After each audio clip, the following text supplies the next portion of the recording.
Be strong. Strange sentence. Heavy sentence. A sentence that has been thrown at tired men the way coats are thrown over broken chairs, as if covering the shape of damage somehow repairs the wood underneath. Be strong. It sounds noble when it leaves the mouth of someone who will go home to sleep without worry. It sounds wise when spoken by those who have never had to swallow humiliation with a steady face, never had to stand in a room full of people and pretend that disrespect did not reach the bone, never had to smile at family while something inside was quietly collapsing like an old roof in the rain. Be strong. Yes, fine. But strength is not always a raised voice, not always a clenched fist, not always a dramatic refusal. Sometimes strength is a man sitting alone after midnight with both elbows on his knees, staring at the floor, trying to gather the scattered pieces of his dignity before dawn comes and responsibilities start calling his name again. Sometimes strength is silence so disciplined that it looks like indifference to the ignorant. Sometimes strength is a mouth that could say everything and says almost nothing because truth, real truth, is too sacred to waste on careless people. There is a kind of pain that does not scream anymore. It becomes still. It becomes old. It learns how to breathe in dark rooms. It learns how to make tea with shaking hands and answer ordinary questions with an ordinary tone. It learns how to carry groceries, attend meetings, greet relatives, fix small household things, pay bills, and bury disappointment under routine. That pain does not ask for witnesses. It does not decorate itself. It just remains quiet, literate in suffering, deep enough to stop explaining itself.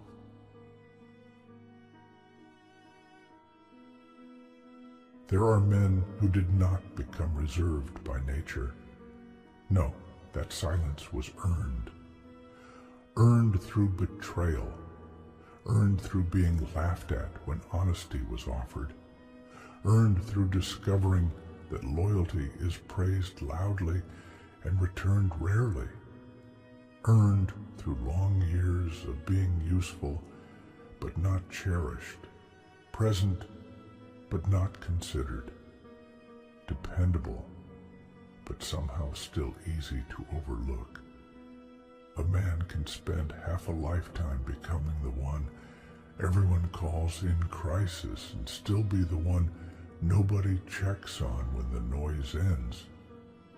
That is a very educational form of loneliness. It teaches without mercy. It teaches who remembers a name only when help is needed. It teaches the difference between love and dependence, between respect and convenience, between concern and curiosity.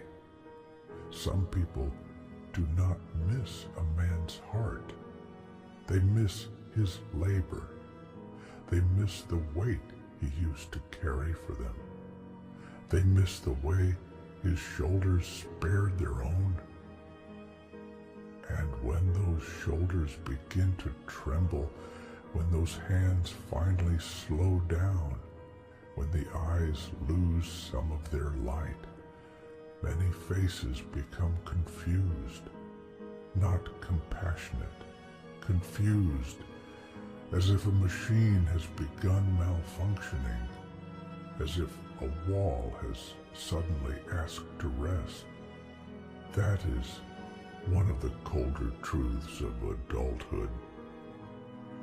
Much of what is called appreciation is simply comfort wearing polite language. A good man often learns this late because goodness, real goodness, assumes depth in others. It assumes sincerity. It assumes that care is met with care. But life has a blunt way of correcting that innocence. Life places a man in rooms where his decency is mistaken for weakness, his patience for lack of courage, his restraint for fear, his forgiveness for low standards. It places him among relatives who compare rather than console, among friends who celebrate his usefulness but shrink from his pain, among colleagues who smile at his effort and quietly position themselves to benefit from it. Then, one day, after enough nights of replaying conversations and swallowing words, something changes, not into cruelty. No, that would be too easy, too cheap, too common. Something changes into clarity, bitter clarity maybe, but clean.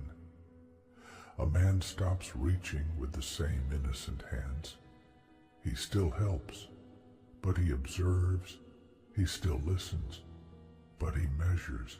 He still shows up, but he does not kneel emotionally before those who have never once tried to understand the price of his steadiness.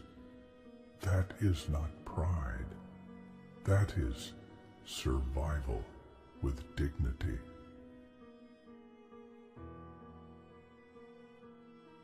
There is a particular sadness in being the strong one in a family that only notices strength when it can be used. The son who is expected to endure because he has endured before. The brother who is handed responsibility with no ceremony and no relief. The husband who must remain composed because the whole house leans on the invisible architecture of his self-control. The father who returns from work carrying the dust of effort on his clothes and the fear of failure in his chest, yet opens the door with a measured face because children should not inherit panic.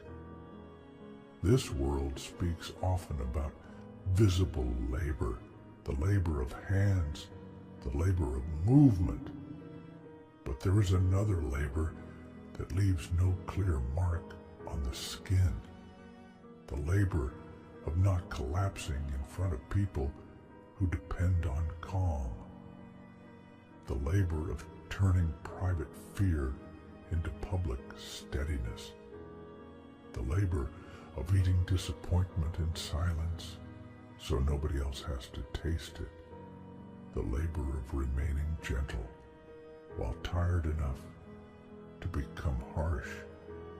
A man can get old from that kind of labor even when the beard is still dark. And the strange part, the almost cruel irony, is that the very discipline built through hardship can become the reason others underestimate the hardship. Because composure is a misleading thing. People trust appearances more than truth. If the voice remains level, they assume the burden is light. If the eyes stay dry, they assume the wound is shallow. If the body continues moving, they assume the spirit is fine. They do not understand that discipline is often what hides the emergency. They do not understand that some men were trained by pain itself, never to make a spectacle of agony. A disciplined man may be drowning and still answer the phone with courtesy. He may be grieving and still finish the task. He may be close to breaking and still ask everyone else whether they reached home safely. That is not because the pain is small. It is because the training is severe. There is no applause for that training, only more expectations.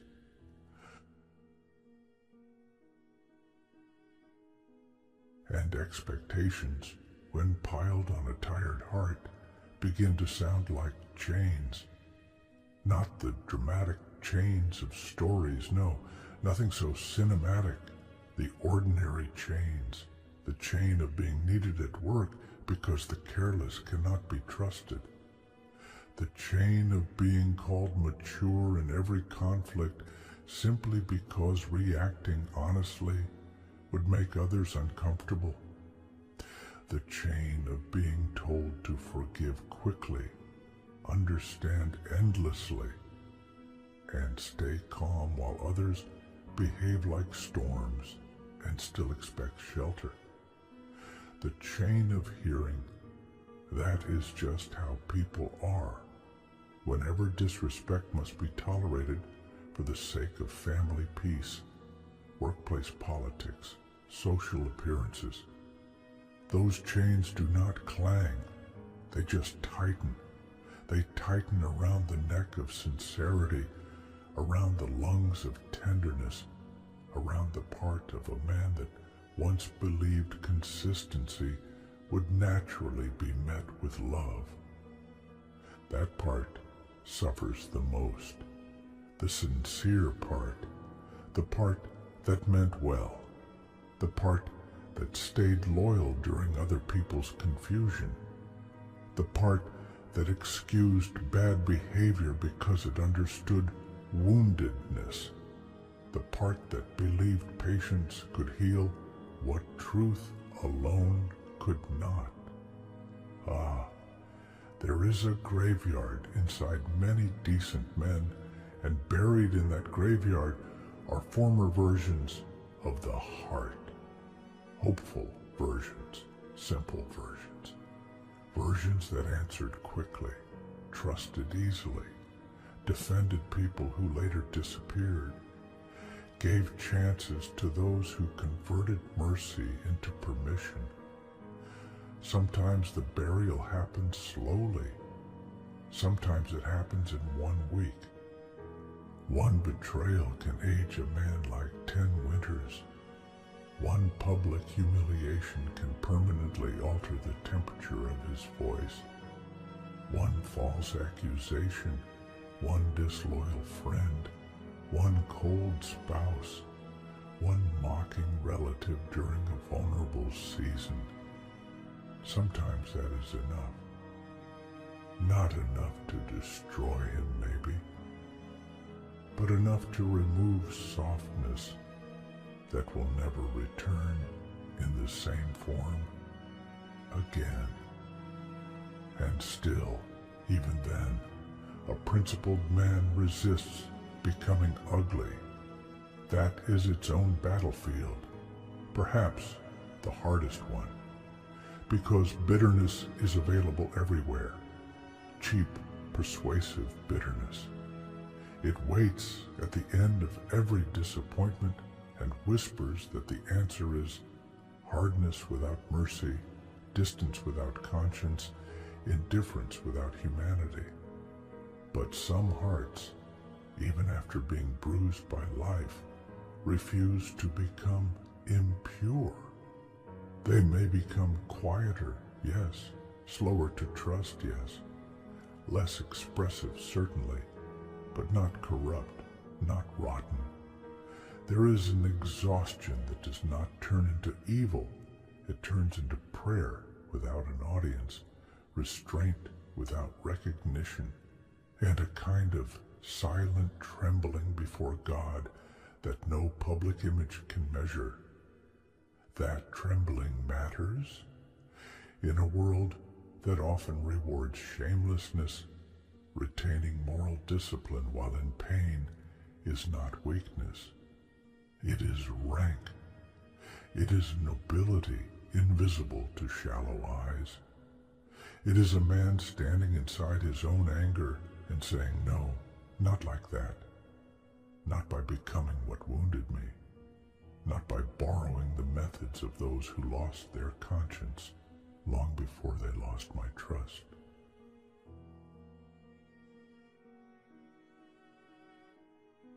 That refusal costs something. Of course it does. Moral restraint is expensive. It is not a slogan. It is not a decorative trait. It means biting back words that would have landed perfectly. It means walking away from humiliating conversations with the chest burning and the mind replaying 100 responses. It means choosing not to expose someone's secrets even after that person exposed the lack of honor in their own character. It means refusing revenge not because the wound is small, but because the soul is trying to remain answerable to something higher than emotion. And that is where many people misunderstand the quiet man. They think silence means inability. They think withdrawal means surrender. They think patience means permanent access. They think dignity will keep absorbing blows forever. No. Silence is often a final mercy before distance. Withdrawal is often self-respect finally waking up. Patience is not blindness. Dignity is not an endless hallway of tolerated disrespect. A man learns that in time, slowly, reluctantly. He learns that not every battle deserves his voice, and not every relationship deserves his wounds. He learns that explaining pain to the committedly selfish is like pouring clean water into broken buckets. He learns that some people only hear apology, never nuance, only utility, never sacrifice, only their own grievance, never the burden carried for them in private. So he becomes selective with speech. He stops volunteering his deepest thoughts to ears that treat sincerity like entertainment. He stops handing the softest part of himself to those who only visit when empty. He stops trying to prove his goodness to people who require demonstrations because they cannot recognize character unless it flatters them directly. That change can look cold from a distance. It is not cold. It is injured wisdom. There were nights, many nights, when being strong looked embarrassingly ordinary, not heroic, not grand. Just a man at a small table doing arithmetic with a tired mind, calculating what could be postponed and what had to be paid, trying to decide whether dignity allowed one more request for patience from a creditor, trying to smile in the morning as if numbers had not kept him awake. There were mornings when being strong meant washing the face, adjusting the shirt, and entering work with enough order in the expression that nobody would suspect the previous evening ended in silence so deep it felt like a physical place. There were afternoons when being strong meant answering messages from people who had ignored earlier efforts, answering with respect anyway, because character should not become casual simply because others are casual with theirs. There were family gatherings where being strong meant hearing comparisons, judgments, little humiliations disguised as jokes, and deciding not to turn the room into a battlefield for the sake of elders who did not deserve more fracture in the house. Strength in those moments did not feel glorious. It felt lonely. It felt unfair. It felt like standing guard over peace, while peace itself never once thanked the guard.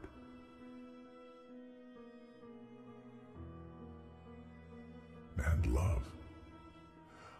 Love has tested many disciplined men more severely than poverty ever could. Not because love is weak, but because the need to be seen tenderly runs very deep in those who spent most of life being seen functionally. A man can endure hard work, hunger, pressure, even disrespect from outsiders, but neglect from someone once trusted with the heart leaves a different mark. There is a coldness in emotional neglect that no blanket reaches. Being near someone and still feeling unseen, that is a refined kind of sorrow. Sharing space, responsibilities, maybe even years, yet sensing that presence is appreciated only in practical terms, not in inner terms. That breaks things quietly. No shouting necessary, no scandal required.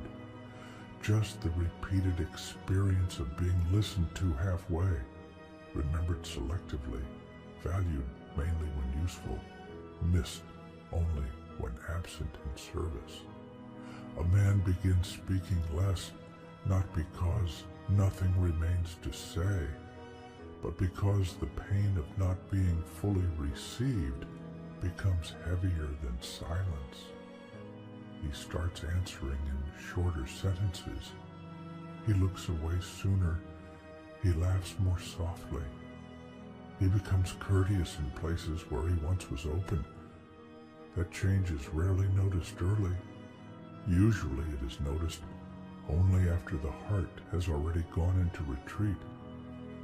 And when a heart retreats, the body keeps working.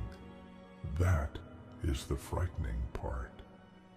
The outside life can continue with impressive discipline, while the inside life enters winter. Meals are eaten, tasks are completed, obligations are honored. But the inner warmth reduces. Hope becomes procedural. Joy becomes occasional, almost shy. Trust begins asking for references. Even memories become double-edged. The good ones hurt because they show what was possible, and the bad ones hurt because they show what was true. A man in that state can appear mature, collected, even admirable. Some may say he has become stronger. In a way, he has. But strength built from repeated disappointment carries a quiet grief, because every layer of wisdom was bought by some burial. Every sharper instinct once belonged to a softer version of the soul that would have preferred not to need such instincts at all. That is the hidden tax of life, not just pain itself, but the alterations pain makes necessary.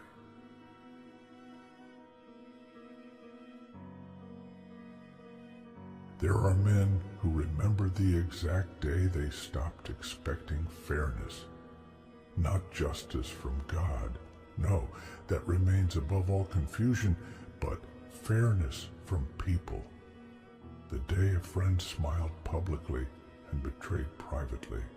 The day an effort made in love was received like an obligation fulfilled late. The day family spoke as if sacrifice were ordinary and therefore unworthy of mention. The day loyalty was answered with suspicion. The day fatigue was mistaken for attitude. The day grief was compared, measured, corrected, as if every wound must pass through a committee before being considered legitimate. Those moments collect. At first they sting, then they educate. Eventually they harden the edges of discernment. A man begins noticing tones, pauses, glances, timing, the mathematics of who calls when there is benefit and who calls simply because affection remembers. He notices who asks how he is and waits for the answer, and who asks merely to prepare the stage for their own speaking.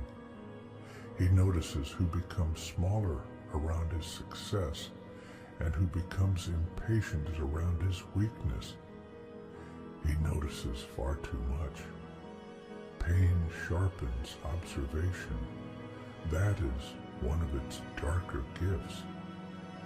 But sharp observation is a lonely gift.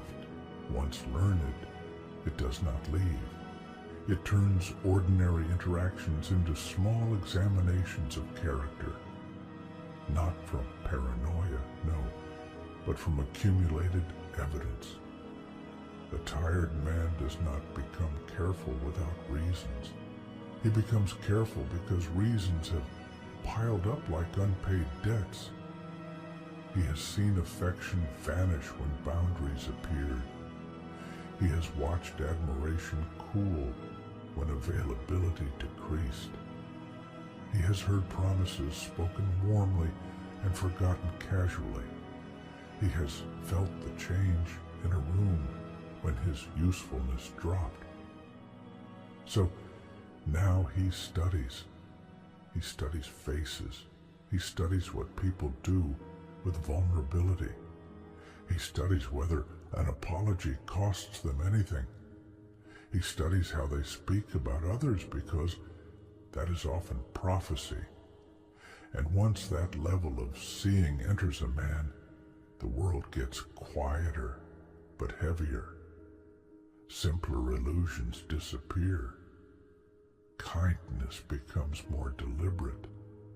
Distance becomes less dramatic and more permanent. He does not announce it. He just stops handing access to those who confuse closeness with entitlement. Work, too, can humble the soul in ways that are rarely discussed honestly.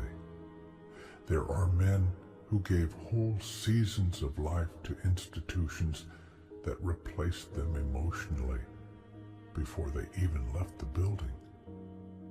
Men who stayed late, fixed what careless hands broke, absorbed pressure from those above and frustration from those below, only to learn that dedication is often praised most loudly right before being taken for granted.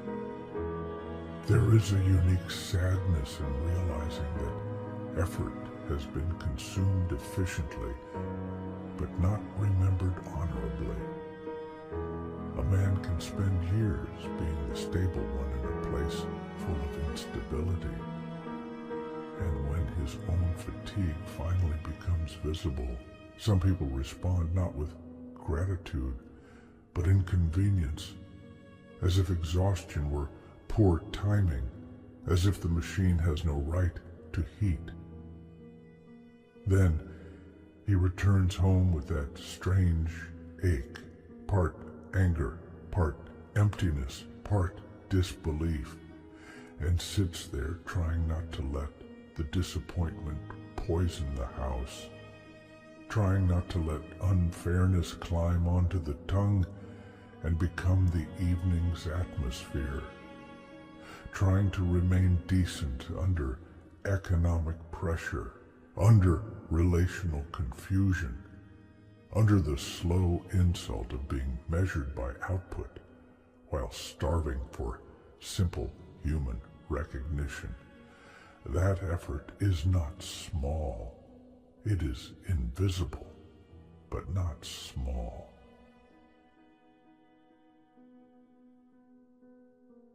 And somewhere in the middle of all this, the word manhood gets spoken by people who know little about burden. Some speak of it as domination, others reduce it to money, others turn it into performance, posture, noise. But true manhood, the sorrowful kind forged in responsibility, often looks much quieter. It looks like refusing to dump unprocessed rage on innocent people. It looks like showing up for obligations while privately searching for a strength that does not humiliate the soul. It looks like controlling the tongue during disrespect, not because courage is absent, but because consequence has been considered. It looks like providing what can be provided without turning generosity into a stage. It looks like apologizing where necessary without begging to be understood by those committed to misunderstanding. It looks like remaining teachable after pain, not merely reactive. It looks like tears that do not become a performance. It looks like fear carried with adab. Yes, with adab. Because manners under ease are decoration. Manners under hardship reveal actual rank. A serious man comes to understand that self-control is not suppression for the sake of image. It is protection. Protection of family from stray rage. Protection of faith from corrupt reactions. Protection of dignity from impulsive exposure. Protection of tomorrow from decisions made in tonight's anger. There is immense nobility in the one who feels the full temperature of disappointment and still chooses a lawful path, a clean word, a limited response. The ego hates that path. The wounded heart finds it slow, almost insulting. But souls are not elevated by every emotion they sincerely feel. Sometimes elevation comes from refusing to let emotion write policy. That refusal can make a man seem distant. In truth, he may simply be busy saving the remains of his own interior order. There were times when the chest felt crowded with unsaid things, things that could have explained the whole story, the context, the sequence, the little injuries nobody saw because they were too busy noticing the final reaction. Ah, how often the final reaction is judged more than the long chain of pressures that produced it. A man stays composed through 10 provocations, then one evening the voice sharpens, one sentence lands heavier than intended, and suddenly everyone becomes a historian of that single moment.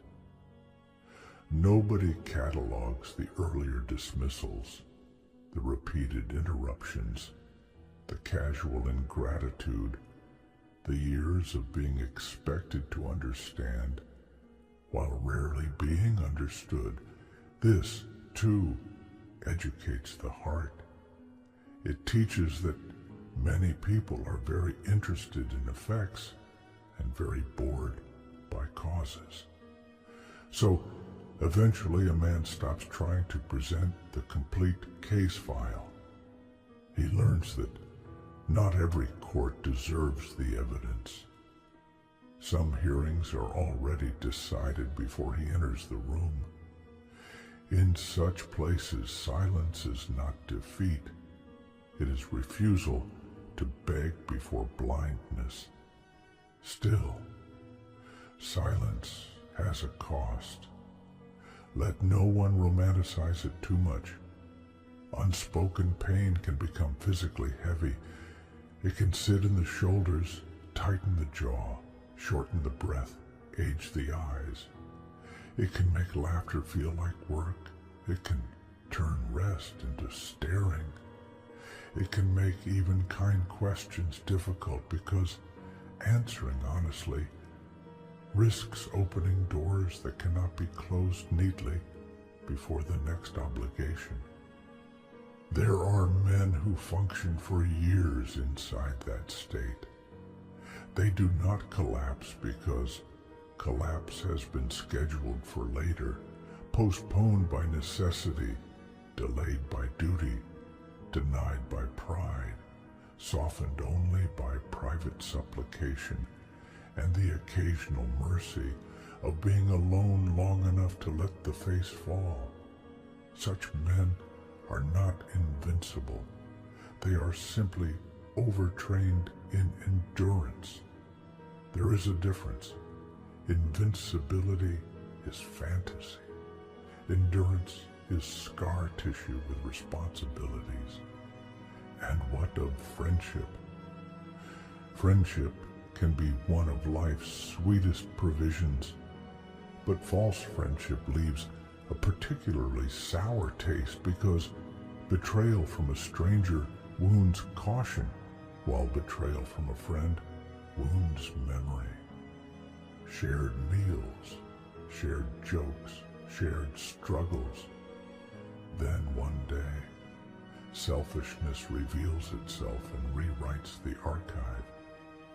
A man sits there remembering all the times he defended someone who had already decided privately to protect himself first. He remembers the hours given, the money lent, the excuses made, the loyalty offered in rooms where absence would have been easier. Then the truth arrives in some small, ugly form: gossip, abandonment, convenience, envy dressed as advice. And the shock is rarely in the act itself. The shock is in realizing how long the heart had been standing on a floor already cracked. After that, laughter with new people becomes slightly more measured. Warmth remains possible, yes, but innocence does not return unchanged. Trust now walks with a lantern.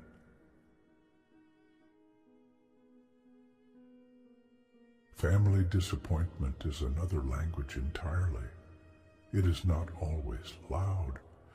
Sometimes it is a long series of little recognitions that affection and understanding are not always delivered together. A son may be loved and still not be understood. A brother may be needed and still not be defended. A husband may be respected publicly and still feel unseen privately.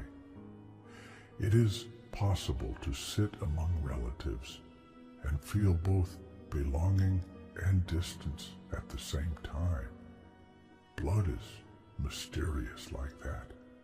It joins people in story, but it does not automatically mature them in mercy.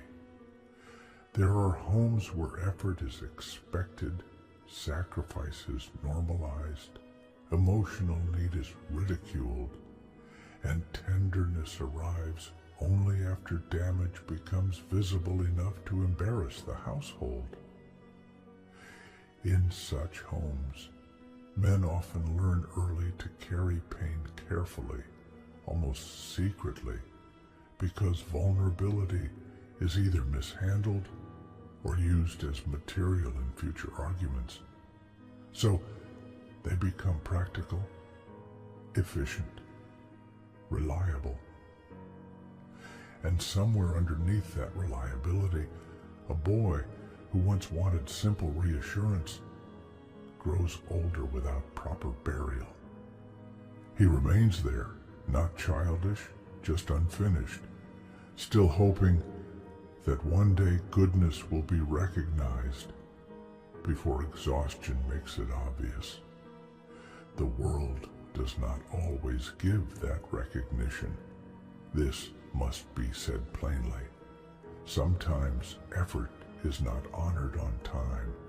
Sometimes sincerity is repaid late, partially, or never by human hands. Sometimes the apology never comes. Sometimes the one who wounded most continues walking with a normal appetite and undisturbed sleep, while the wounded one learns to rebuild from fragments. Sometimes justice in this life appears incomplete, and many hearts become unstable there because they cannot bear the idea that pain may not be balanced quickly. But a man who survives deeply cannot attach all meaning to immediate outcomes. He learns to place some things beyond human management. He learns that not every truth needs public victory to remain truth. Not every loss means failure. Not every unanswered effort was unseen by the one who actually sees. That conviction is not decorative religion. It is oxygen. Without it, bitterness would spread like smoke through every room of the heart. And yet, even with faith, the human side remains human. There are mornings of heaviness, mornings when the body rises but the spirit lags behind like a wounded soldier after battle.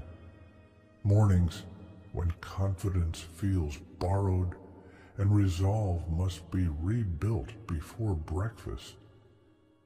Mornings when old memories return without permission, the look on a face that lost respect, the sentence said in anger that revealed hidden contempt, the silence after a sacrifice no one bothered to mention, the message that never came, the effort that failed, the trust that should not have been given, the funeral of a dream carried with such seriousness that its death felt like personal humiliation. Pain has memory. It stores detail like an archivist. A disciplined man does not necessarily forget. He simply learns not to kneel before what he remembers. That takes time, more time than people think. Healing is not a dramatic speech and then sunlight. Healing is repetition, repetition of restraint, repetition of prayer, repetition of work, repetition of telling the heart, again, no.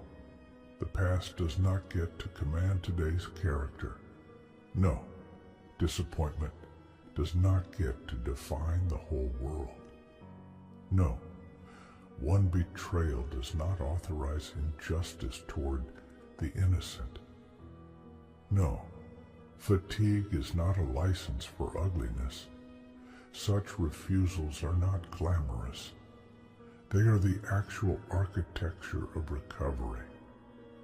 The phrase, "be strong," begins to change meaning after enough years. In youth, it may sound like invulnerability. Later, it sounds like self-command. Later, still, after enough wounds, it becomes something more sober, more sacred. Remain upright without becoming cruel. Remain soft where softness belongs, and firm where firmness is overdue. Continue walking without selling the soul for comfort. Continue serving without worshiping the approval of those served. Continue loving but with eyes open. Continue helping, but not at the cost of self-respect. Continue speaking truth, but without theatrical rage. Continue carrying responsibility, but remember that no human being deserves the place in the heart reserved for God alone. That is where many suffer quietly, because they expect from people a kind of completion people were never designed to provide. So disappointment becomes excessive. Dependence becomes disguised as loyalty. The wound becomes larger because the expectation was misplaced. A wise sadness enters when a man realizes this, not cynical sadness, clarifying sadness. The kind that lowers the eyes, softens the voice, and rearranges the inner hierarchy of need.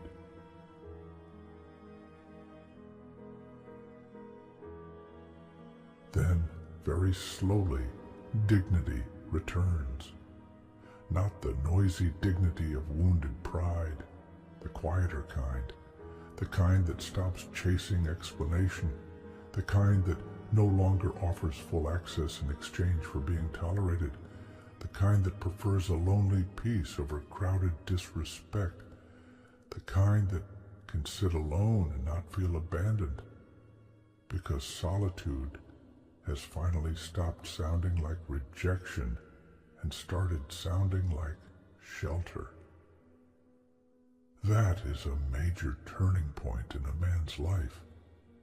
When his own company ceases to accuse him, when silence becomes restorative rather than threatening, when he can make a simple meal, drink water, review his failures honestly, and still not despise himself. When prayer is no longer merely emergency speech, but a place of order. When work becomes service again instead of identity. When love is desired but not worshipped. When family pain is acknowledged without being allowed to rot the entire emotional climate. When he can say with calm, yes, they disappointed me. Yes, life was unfair in places. Yes, the heart got tired. But no, the soul is not for sale. That sentence, in one form or another, saves a man. The soul is not for sale. Not for approval, not for applause, not for revenge, not for temporary companionship that requires permanent compromise, not for social belonging purchased through self-betrayal, not for wealth that demands a crooked spine, not for attention from those who admire surfaces and panic at sincerity, not for the satisfaction of humiliating someone back, not for the cheap intoxication of being feared instead of being honorable. Once a man truly understands this, he becomes harder to manipulate. Pain helped, yes. Betrayal helped. Loneliness helped. Hunger helped. Responsibility helped. All the hard teachers contributed. They stripped illusions. They trained the appetite. They taught him that not every open door should be entered. Not every warm tone should be trusted. Not every opportunity should be chased. Not every emotional impulse deserves obedience. This is not deadness.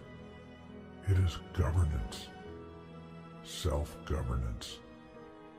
The quiet rule of a heart that has finally seen how expensive disorder can become.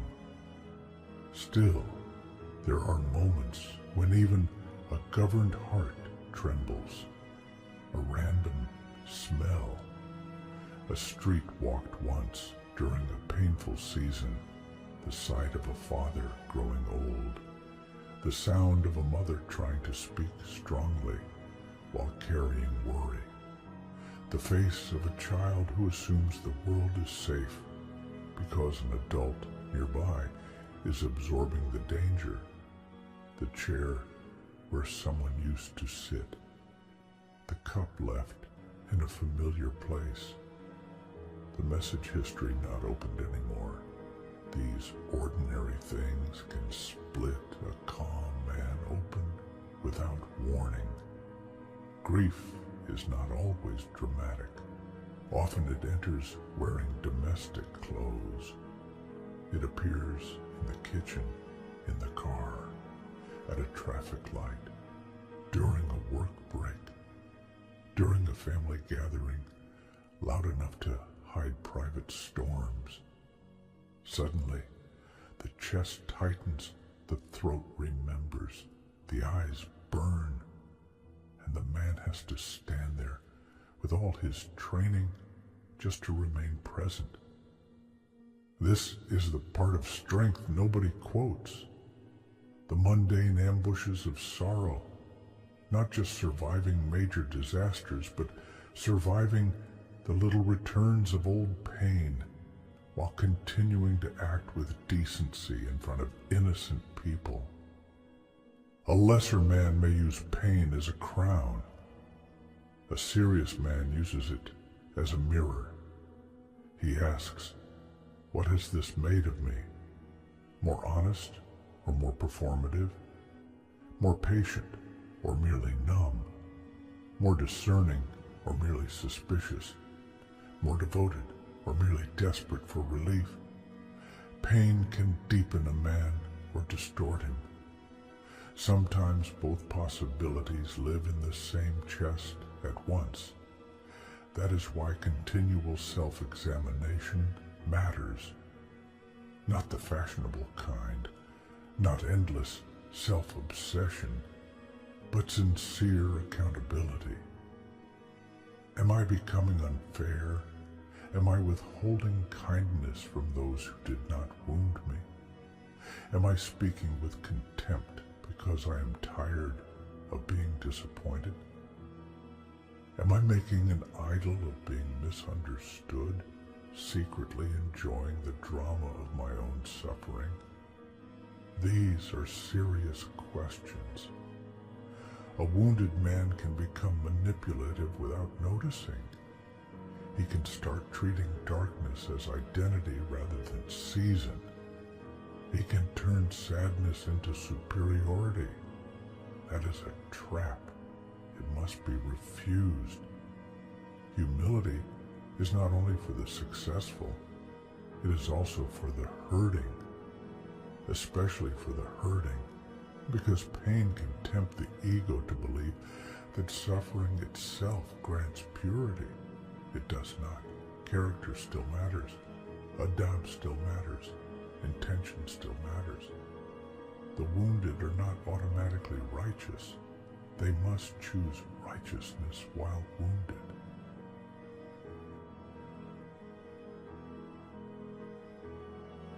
That choice is one of the most difficult things a man can do, to remain clean while carrying dirty memories, to remain respectful while remembering disrespect, to remain truthful while surrounded by convenient lies, to remain responsible while exhausted by being the responsible one, to remain emotionally alive without being emotionally reckless. That is why some faces become old before their time.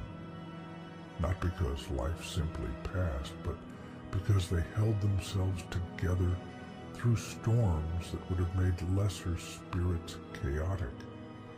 One can sometimes see it in the eyes. That combination of fatigue and presence, that look of someone who has buried much, but not everything. Someone who laughs when appropriate, but rarely for long. Someone who can enjoy simple things deeply because extravagance no longer impresses him. Someone who has learned that peace is not always a wide open sky. Sometimes peace is just one clean corner of the day, where the heart is not being pulled in 10 directions. There is honor in small stability. This modern world worships scale, visibility, spectacle. But a man who keeps his house from becoming emotionally violent, who feeds his people from lawful effort, who controls his anger in front of elders, who lowers his gaze from what would damage the soul, who pays what he owes when he can, who asks forgiveness when he is wrong, who does not use another person's weakness as a ladder. That man may appear ordinary to the loud world, yet his rank may be far higher than the polished emptiness of more celebrated people. Pain teaches this too. It reduces the appetite for glitter. It makes sincerity shine brighter than status. It makes a quiet meal after a difficult day feel richer than noisy approval from shallow crowds. It makes one honest friend seem more luxurious than a room full of admirers who disappear at the first inconvenience. It makes sleep after lawful effort feel like victory. It makes self-respect feel expensive and precious because the cost of losing it has already been witnessed in too many others. Somewhere along the road, the man who kept hearing, "Be strong," stops hearing it as an order from others and starts hearing it as a private covenant. Not be strong for their comfort. Not be strong so the unfair can continue leaning without gratitude. Not be strong for the sake of image. Be strong because weakness of principle makes every wound worse. Be strong because children learn emotional gravity from what stands near them. Be strong because old parents should not have to watch dignity leave the face of their son. Be strong because responsibilities do not disappear when feelings become heavy. Be strong because despair, if entertained carelessly, begins speaking with authority. Be strong because a soul unattended by discipline starts negotiating with darkness. Be strong because patience is not passivity. It is ordered endurance under the eye of God. Be strong because collapse, though understandable, cannot become the identity. Be strong because the heart deserves a leader, not just weather. And leadership of the self is often ugly work, repetitive work, work done far from applause. It means going back to routines after heartbreak, returning to effort after insult, washing, cleaning, repairing, paying, planning, reading, praying, walking, studying, limiting speech, limiting access, limiting complaint, limiting fantasy.